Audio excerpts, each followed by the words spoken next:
Tell the truth, the whole truth, and nothing but the truth in your testimony before this committee and to respond honestly to council member questions? Yes.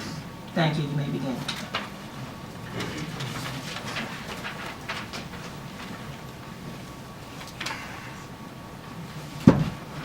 Are there mics on? Look, just push the button in the front, right there. You see the red light on. Thank you. Thank you. Good afternoon. Good afternoon, Chairperson Barron and members of the New York City Council Higher Education Committee. I am Matthew Sapienza, Vice Chancellor for Budget and Finance at the City University of New York. Thank you for the opportunity to speak with you today about President Obama's free community college proposal. I am joined this afternoon by Eduardo Marti, the interim president of Bronx Community College, and James Murphy, our university dean for enrollment. This past January, President Obama unveiled a new proposal called America's College Promise. This initiative would make 2 years of community college free and is based on programs that were instituted this past year in both Tennessee and Chicago. The President's proposal called for a partnership between the federal government and local states to cover the cost of community college tuition. If all states participate, the White House estimates that 9 million students could benefit and that a full-time community college student could save an average of $3,800 in tuition per year. The White House's estimate that this proposal will cost approximately $60 billion over 10 years. Congress must approve this proposal before it is enacted into law. Here at the City University of New York, we are very pleased that President Obama has drawn focus to the critical role that community colleges play in our society. The President's plan for free tuition at community colleges sends a powerful signal of the importance of access to a quality education and of these vital frontline higher education institutions to America's future. Let me show you some details that were contained in the President's proposal. Students who attend at least half-time, maintain a 2.5 GPA while in college, and make steady progress toward completing their programs will have their tuition eliminated. Federal funding will cover 3/4 of the average cost of community college. States that choose to participate will be expected to contribute the remaining funds necessary to eliminate community college tuition for eligible students. States must also commit to continuing existing investments in higher education, coordinate high schools, community colleges, and four-year institutions to reduce the need for remediation and repeated courses, and allocate a significant portion of funding based on performance, not enrollment alone. Community colleges will be expected to offer programs that are either academic programs that fully transfer to local public four-year colleges and universities, or occupational training programs with high graduation rates and that lead to degrees and certificates that are in demand among employers. Other types of programs will not be eligible for free tuition. Colleges must also adopt promising and evidence-based institutional reforms to improve student outcomes. When President Obama described this requirement in his press release, he specifically cited CUNY's groundbreaking Accelerated Study and Associate Programs initiative.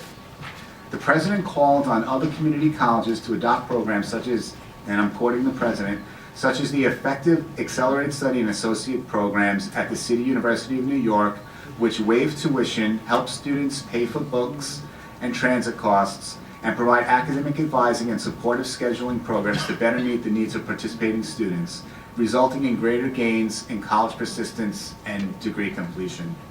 Close quotes.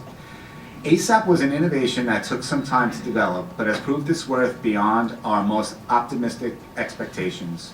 It began in fall 2007 with a cohort of 1,132 students. The goal was to significantly improve, even double, graduation rates. Students were required to attend full-time and to participate in bi-monthly advising sessions, weekly non-credit group seminars, dedicated tutoring, and career and employment counseling. They received tuition, books, and a monthly Metro card. Results were quite spectacular. To date, ASAP has served 8,670 students and just admitted its 8th cohort. ASAP has consistently surpassed its target with 52% of students graduating within 3 years versus 22% of a comparison group of similar CUNY students. The most recent graduating ASAP cohort has done even better, realizing a 57% 3-year graduation rate. The national average at urban institutions is 16%. The takeaway is that students in ASAP graduate at 3 times the national average for urban community colleges. As noted by the President, the program has been held out as a model to be emulated, and the state of Ohio has already made plans to replicate it at several of their community colleges. And I want to take just a minute to recognize the Executive Director of the ASAP programs here today, Donna Lindeman. She's done heroic work in getting these results for the ASAP program. Based on the program's truly impressive results, we are planning a major expansion, extending the program to more of our community college students. In fall 2014, we enrolled 4,000 students and are working towards an enrollment goal of at least 13,000 students by fall 2017. The program actually saves money by shortening the time it takes for students to receive a degree. We are extremely proud of President Obama's recognition of ASAP as a national model of effectiveness and successful student outcomes. We join with the President in offering ASAP as a national model to be expanded both here in New York and throughout the nation. Although we would all agree that more needs to be done to ease the barriers to a higher education degree, we are proud of the university's accomplishments in keeping the costs of attendance as low as possible. Here at CUNY, more than 7 out of 10 full-time community college students attend tuition-free due to federal and state financial aid. This focus on making CUNY's historic mission of access and excellence continues to result in students seeking CUNY as their institution of choice. In fact, the enrollment for the fall 2014 semester was the highest in the university's history, over 274,000 students. This represents an increase of over 40% since the year 2000. In addition, freshman enrollment is also at an all-time high, totaling 38,000 for the fall semester. This record enrollment, particularly at our community colleges, leads to one of the concerns we have with the President's proposal. That is the physical capacity of our community college campuses to absorb additional students. If Congress approves the President's plan and more students are drawn into the community colleges, our facilities resources, which are already stretched to the limit, will be severely compromised. Stated simply, CUNY's community colleges are oversubscribed in terms of space. Accommodating additional students could be addressed by providing additional weekend programs and increasing summer course offerings, but this will require additional operating budget resources. Additional capital funding for new or renovated facilities would also be required. We have additional areas of concern with the President's proposal. For instance, we have a significant associate degree student population at Medgar Evers College, New York City College of Technology, and the College of Staten Island.